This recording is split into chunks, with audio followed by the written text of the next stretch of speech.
got special ones for tonight. Prayer books, popcorn, pretzels, soda. Prayer books.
In the synagogues of Eastern Europe, a most unusual custom was observed on the evening of Yom Kippur.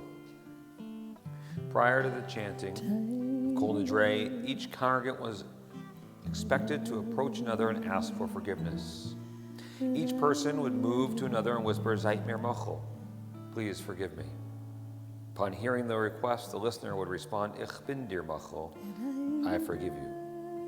Immediately after the reply, the individual would whisper to the person who he had just forgiven and say, Zait mir mochel, please forgive me. People who loved each other and bitter enemies alike would take part in this particular tradition. If two people refused to draw near, a neutral party would intervene and physically force one or the other to take the initiative.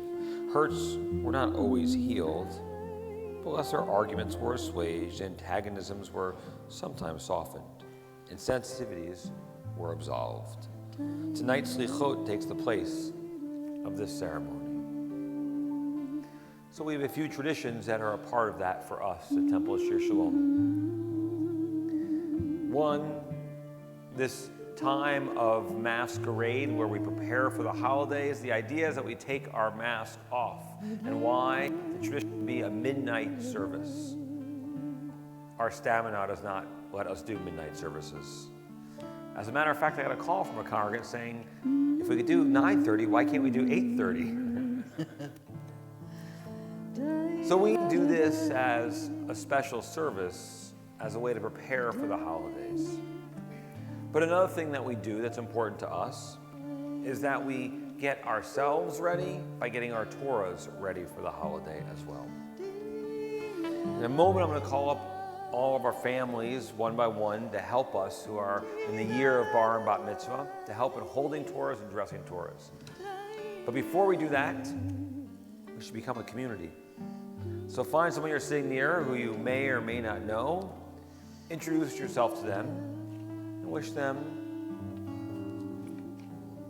a Shavua Tov. Introduce yourself, say hi to someone, meet someone new.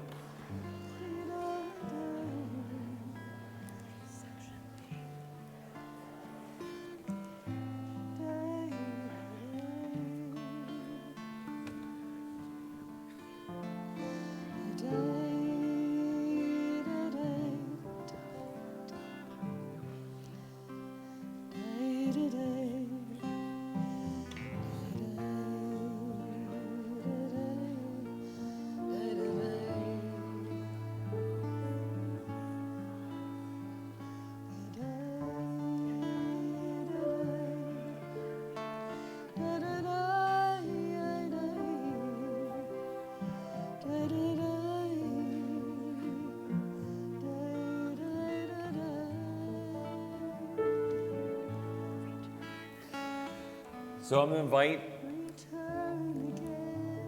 I think I have counted 14 families who are here who are in the year of bar or bat mitzvah.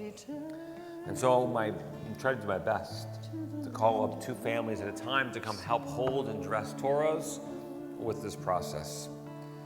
And I'll do my best to include everyone as well. And I may even include some people who aren't here. Like in my notes, I don't have Jordan Wilner, but now I'll have that. So I may say him or I might not when I call Peter up. It's a joke, Peter. Work with me here. Thank you. So the tradition is, we're going to teach about the Torahs, we'll share about the Torahs.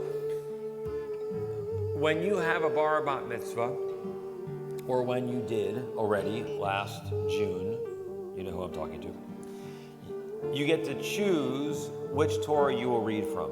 So we want you to learn a little bit about them each now, hear their stories, so when that time comes, you'll know a little more, and we'll talk about it and share of that as well. So I invite up Michael and Lainey Shapiro, or I should invite up, actually, Madeline Shapiro with her parents and her brother and her adopted sister for the day, Addison. As we take out our first Torah, please rise.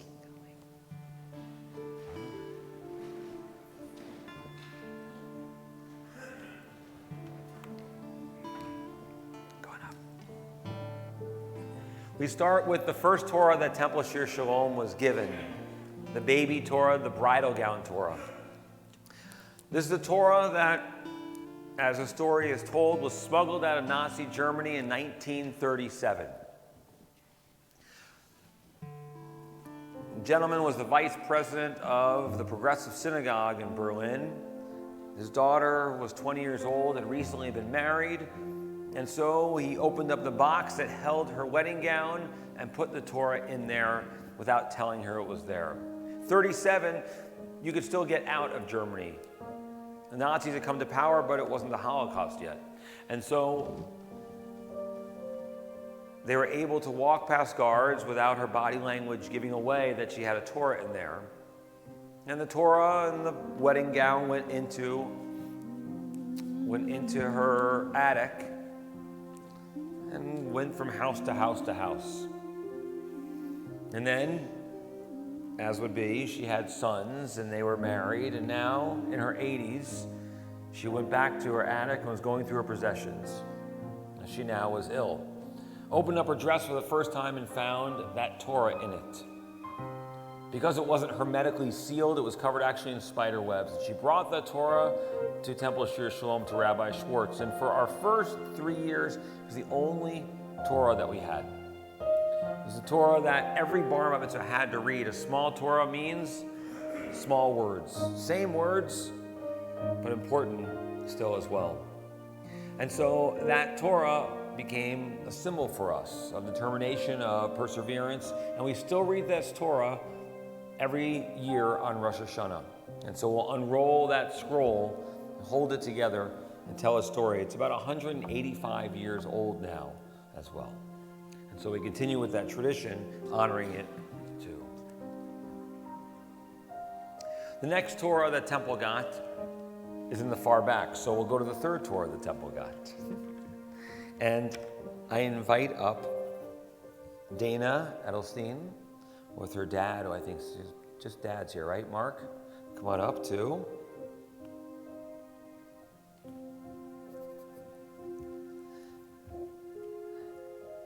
And if Shayna Cobb will come up as well with Ryan. And we take out the Russian Torah.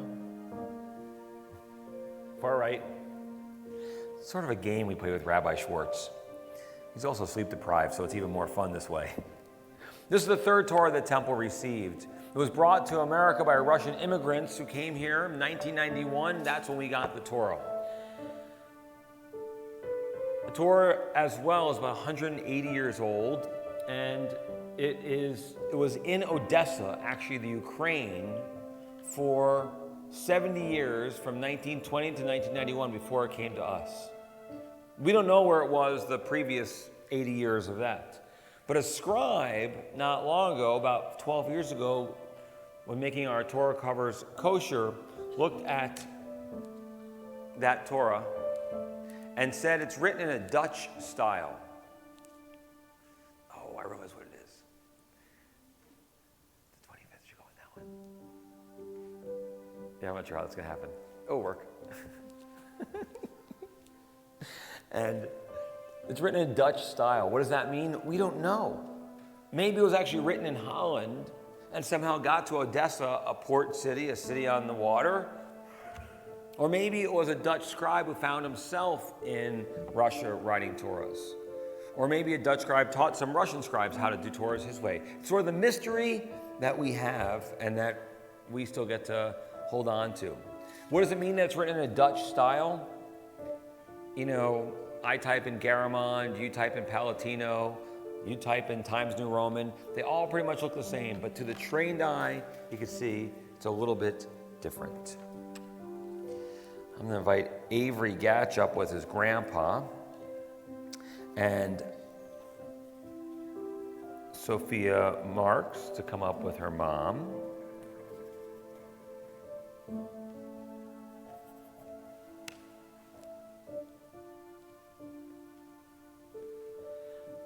The Lithuanian Torah, I should ask you, Sophia, do you remember what Torah you read? The Russian Torah? Okay. If I planned this better, but I didn't. The Lithuanian Torah is about 175 years old and comes from Lithuania. And the magic of that Torah is sort of the mystery of that Torah. We don't know very much about it. Stuart Bass, the past president of our congregation, wanted us to have a Torah from Lithuania because that's where most of his family comes from, many who were lost in the Holocaust. And he wanted to honor that by helping us get a Torah from there. We can tell its age. You can tell Torah's age by columns on a piece of parchment, the number of columns on there, the width. We can date the parchment itself as well. So what's fascinating, yes. What's fascinating about this Torah is it came to us from Lithuania, 175 years old, actively being used up until the time of the Holocaust. But from 1945 on, there are no Jews left in Lithuania. Very, very few. So what did this Torah just sit in an empty synagogue? We know there are piles of Torahs that were found over the years. So this kosher Torah was brought to us. Again, we say some are Torahs we call Holocaust Torahs, others not, but all of them that lived through that period have that history as well. I'm going to invite Maya Firstman up, along with her dad and brother, I think, are here, Robert and Derek, right? And I'd like to invite Daniel Richmond up with his mom and dad, Steve and Jody. And I'm going to ask Lily Rosender to come up with her grandmother as well. Grandma Barbara's here too, right? Yes. The Alt New Torah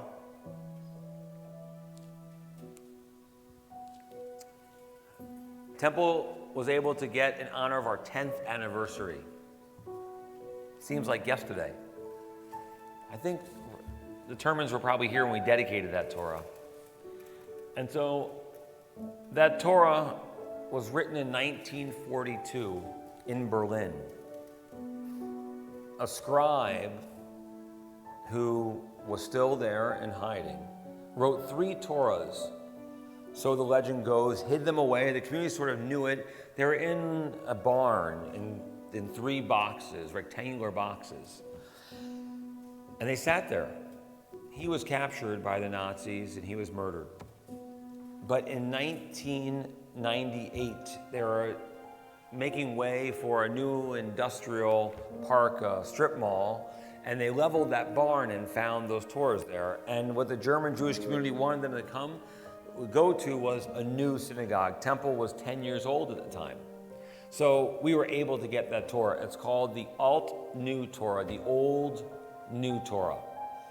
And so when it came to us in 1999, It had never been read before. In perfect condition, a brand new Torah, even though it was already 50-something years old. Again, we read that Torah in honor of those who weren't given the privilege to read Torah. I'm going to invite Peter Wilner to come up with Jordan and Danette, his parents. And Jacob, why don't you come up since you guys are sitting together, and Stephanie with your mom as well.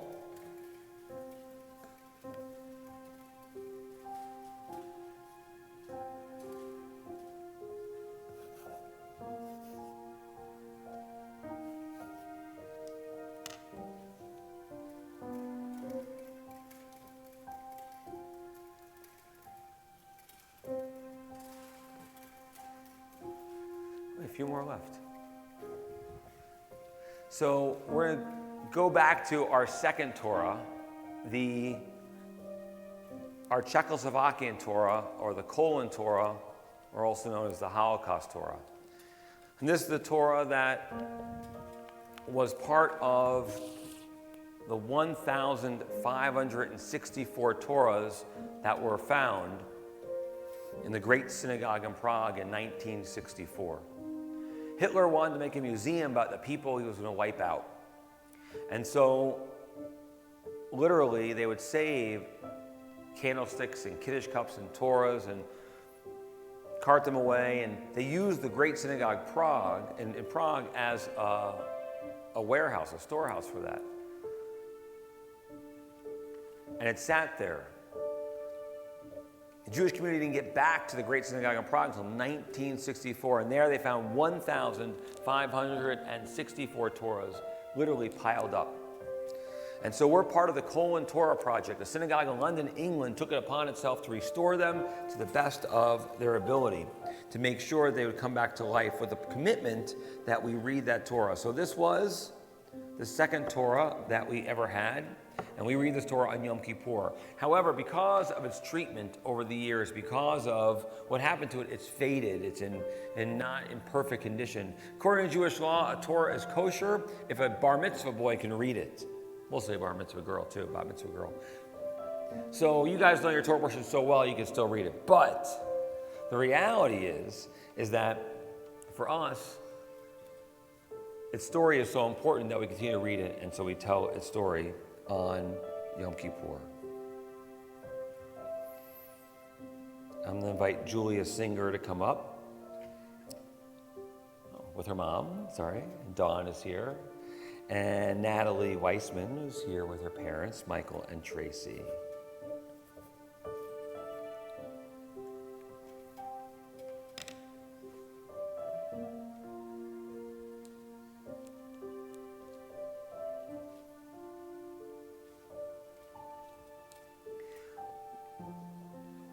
That's right. This is our Jerusalem Torah, and this Torah is 28 years old. And this is,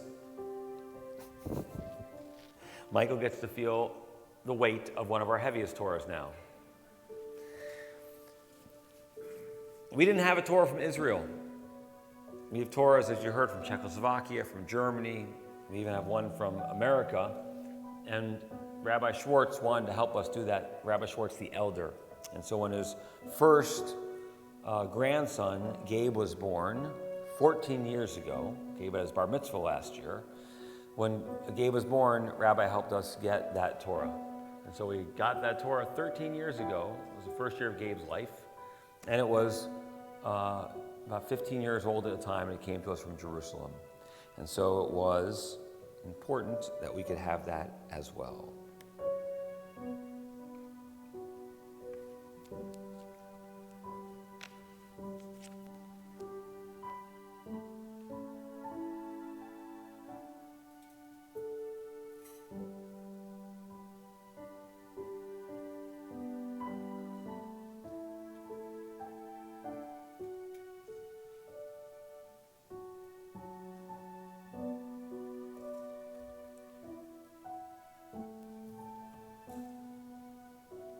I think we have two more Torahs.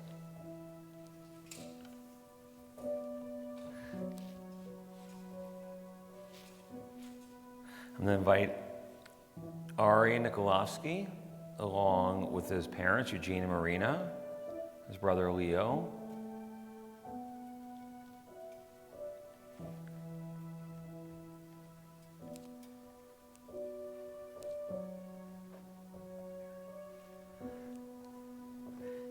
This is our American Torah. And as our newest members, Eugene, this is the initiation as we actually give you the truly heaviest Torah we have.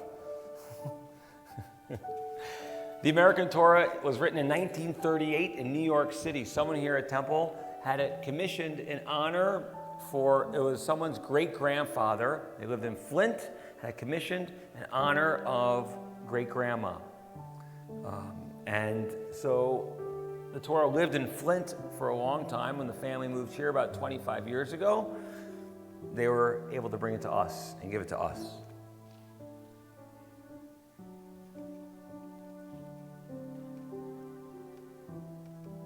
And I think I have Simon and Michelle Merckx to come up and join us.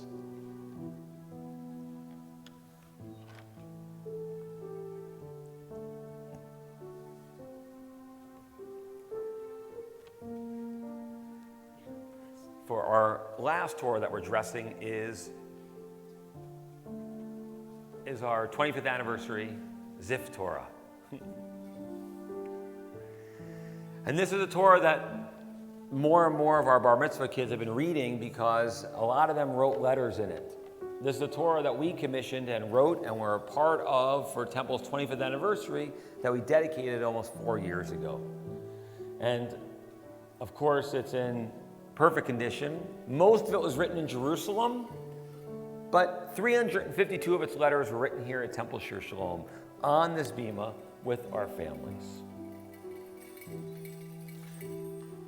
And so our hope is that our Torahs are our link to our tradition. And so your families now hold these Torahs and you'll get to choose. They're all the exact same words in them. They all are the 5 books of Moses.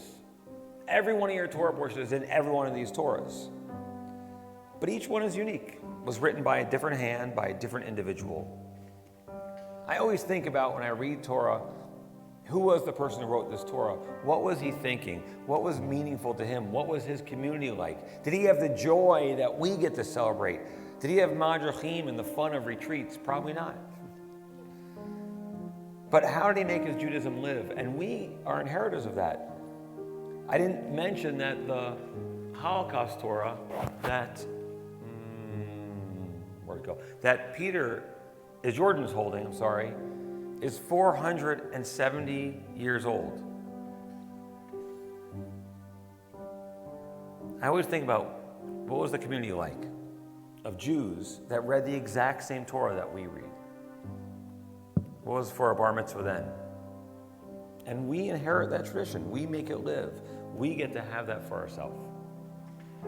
What's kept the Jewish people alive through all of our years is Torah. No matter how we practice our Judaism, no matter how observant we are, no matter how we spend Shabbat, we've always had Torah. And so we begin this new year with a celebration of our Torahs as they're all now ready for the holidays, as you'll be too. If you can help us, we'll bring them back to the arks now. Thank you.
Please be seated. Thank you to our bar and bat mitzvah students and parents and grandparents who helped us dress our Torahs. And you can ask later why one Torah wasn't taken from the ark.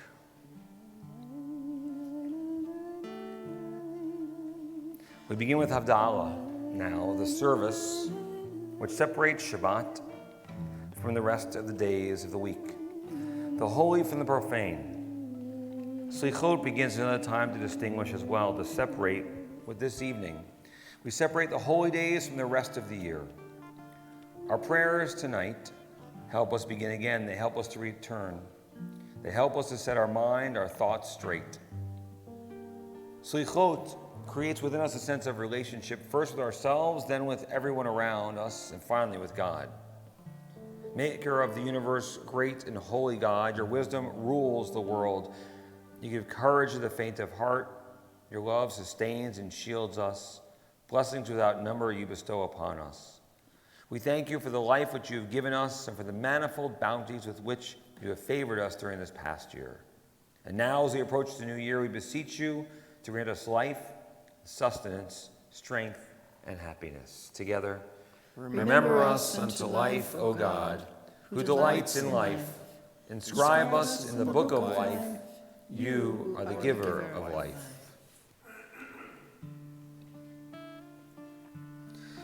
We give thanks for the Sabbath day that's now concluding, and we're grateful for the peace and joy that's brought to our soul. May its message be a part of our life as we embark on this new week. May its meaning lift us to a more satisfying and sensitive existence that helps us to create a good feeling for all who know us. May our celebration of Shabbat show us a way to a sweeter present. We give thanks for the sweetness in our lives as we raise a cup filled with wine, the cup filled with life.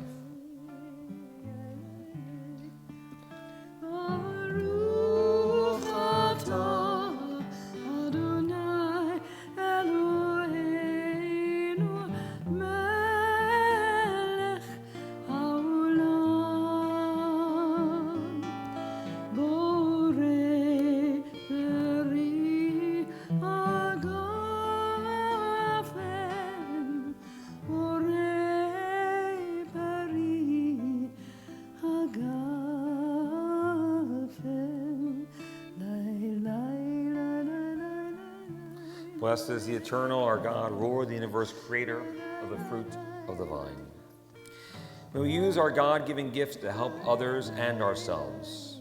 May we take the time and the care to preserve our universe so that the spice of life, the air we live by, can be inhaled without fear. Baruch atah Adonai Eloheinu melech haolam borei minei v'samim borei minei v'samim amen. We read responsively, the Sabbath is over, a new day has arrived. A new week has begun. An old year is departing.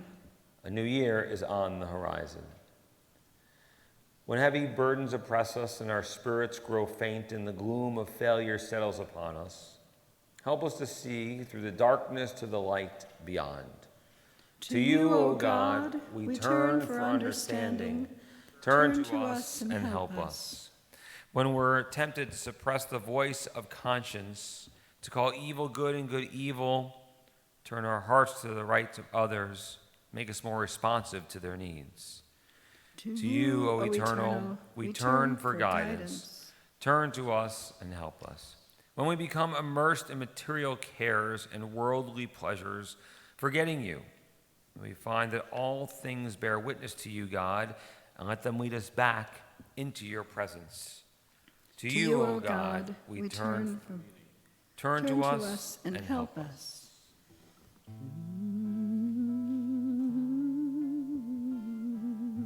Now is the time for turning. The leaves are beginning to turn from green to red and orange. The birds are beginning to turn and are heading once more toward the south. The animals are beginning to turn to storing their food for the winter. For leaves, birds, and animals, turning comes instinctively. But for us, turning does not come so easily. It takes an act of will for us to make a turn. It means breaking with old habits. It means admitting that we have been wrong, and this is never easy. It means losing face. It means starting all over again, and this is always painful. It means saying, I am sorry. It means recognizing that we have the ability to change. These things are terribly hard to do, but unless we turn, we will be trapped forever in yesterday's ways. Lord, help us to turn from callousness to sensitivity, from hostility to love, from pettiness to purpose, from envy to contentment, from carelessness to discipline, from fear to faith. Turn us around, O Lord, and bring us back toward you. Revive our lives as at the beginning, and turn us toward each other. Lord, for in isolation there is no life. Ashivenu, Ashivenu, Adonai Elecha Vena Shuva Vena Shuva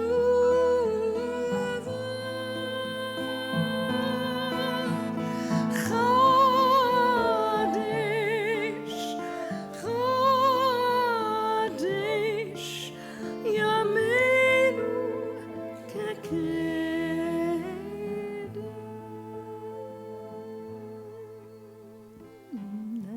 We turn to you to help us lift the burdens of our souls, for there is none of us so virtuous or proud whose heart does not cry out, despite himself, for forgiveness. May the light of the candles we light and see remind us that we not only have to be light unto the nations, but that we must shed light on our torments and our trials.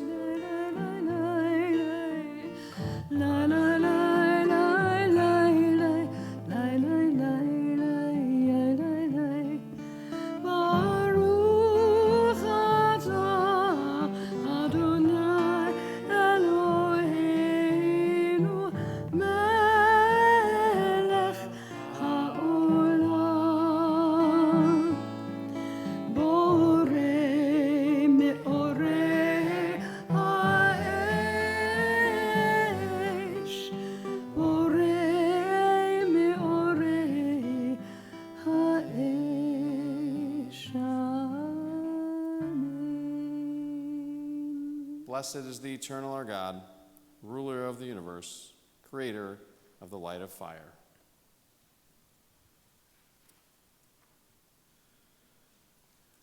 We rise together.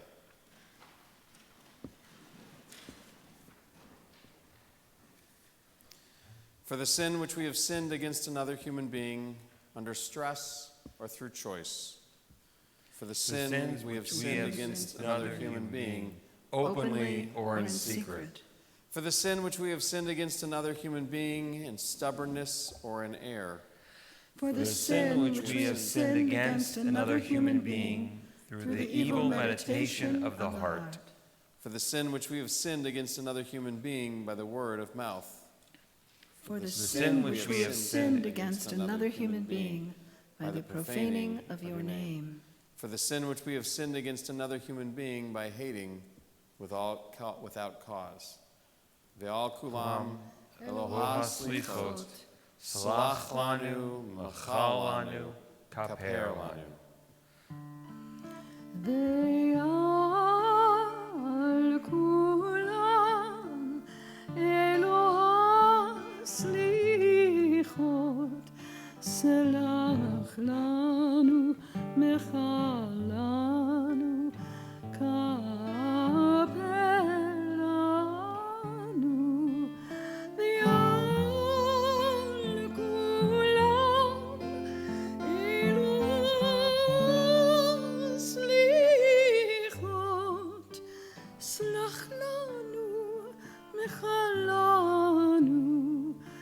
Mechalanu, Mechalanu,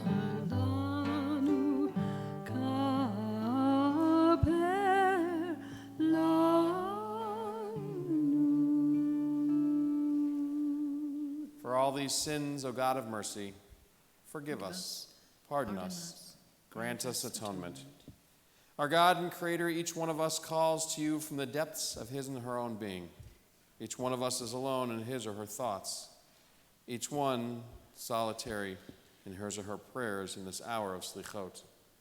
And yet, not alone and not solitary. Each one of us is part of our heritage. The Jewish people speaks to us. A faith embraces us. A noble history sustains us. A holy covenant exalts us. Help us, O God, to be ever grateful for this shared destiny, for the courage that the centuries of stubborn resistance to evil have stored up. Join our spirits together, O Eternal, until they become an invincible power against the pain in the world. Join our hands together, O God, that they may become a mighty instrument for the advancement of human life. As Shabbat ends, so do we turn to each other in a moment and say, Zait mir machal, please forgive me, to the ones we love, to the ones we've hurt, to the ones we've wronged. And let our response be, Ich bin dir machal, I forgive you. Avinu Malkeinu, Chaneinu Baneinu. Avinu Malkeinu, Chaneinu Baneinu, Ki ein banu amasim.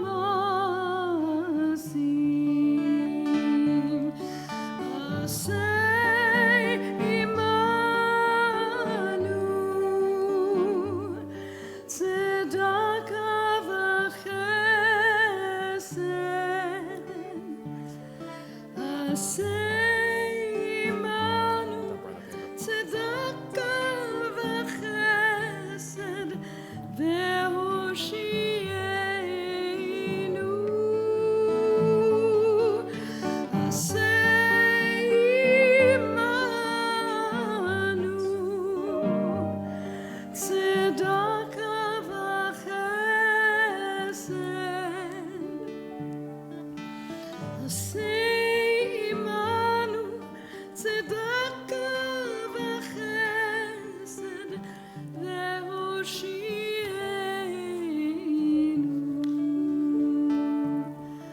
Avinu Malkeinu.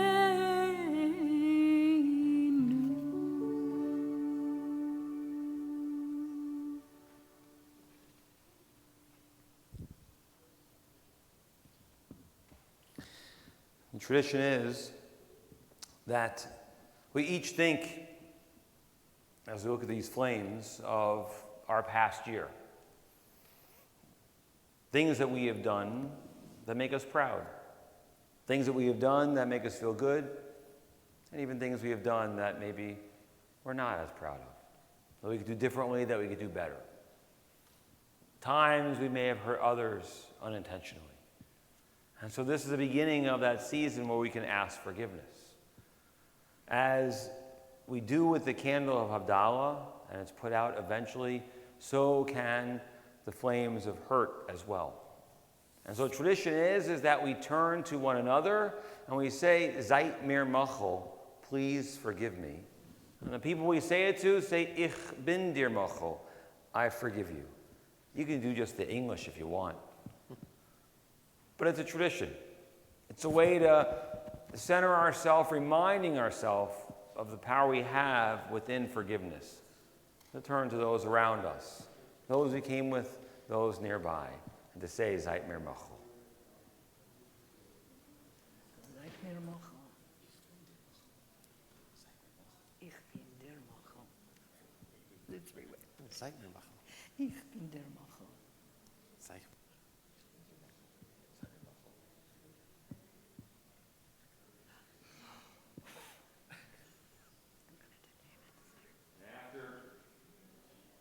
we've forgiven one another, we're able to blow the candle out as we ask forgiveness for one another.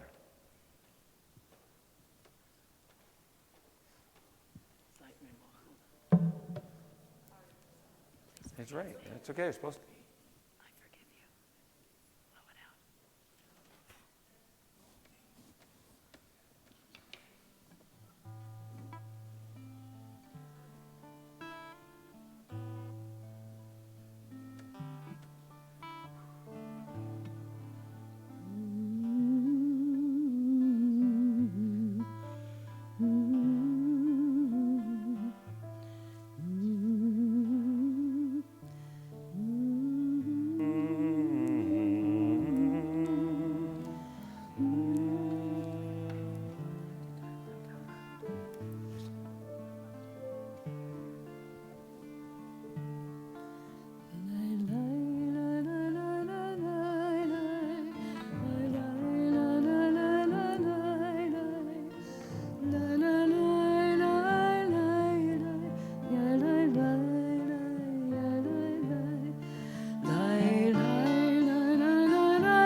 As we forgive one another, so do we blow our candles out for each other, for ourselves. So do we extinguish this. Let us say, blessed are you, God, who gives us the ability to separate and distinguish between the everyday and the holy as we leave Shabbat and begin this season as well.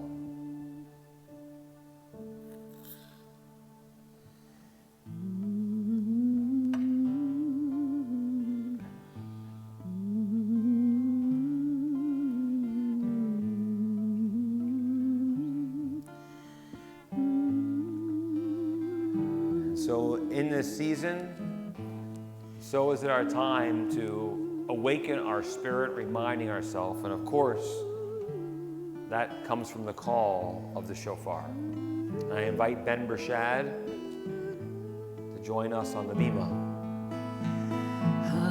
Hashivenu, Hashivenu, Adonai Elecha,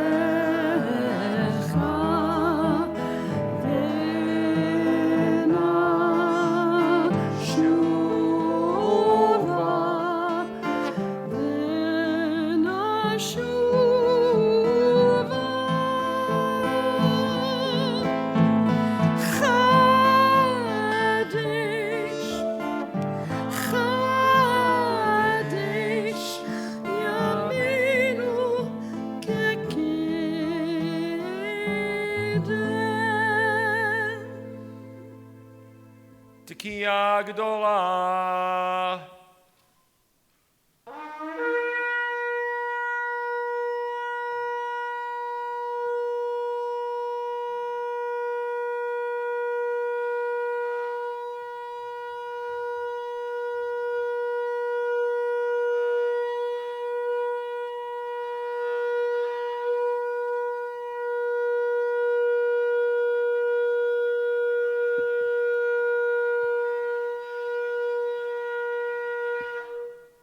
Yasher koach. Yeah, that was awesome. My mask was just blown off on this Selichot.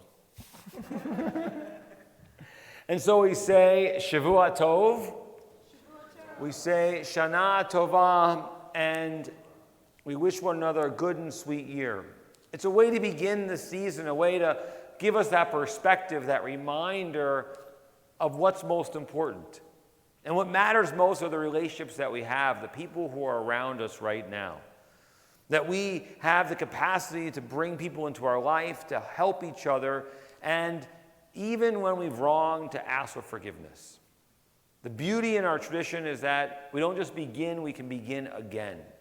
And we always can go back and make those things that didn't work before, that may have been wrong, right, to better ourselves with that. So let it be a spirit for us, a season of forgiveness and repentance, and of joy for us all as well. Amen. Shavua Tov, everyone.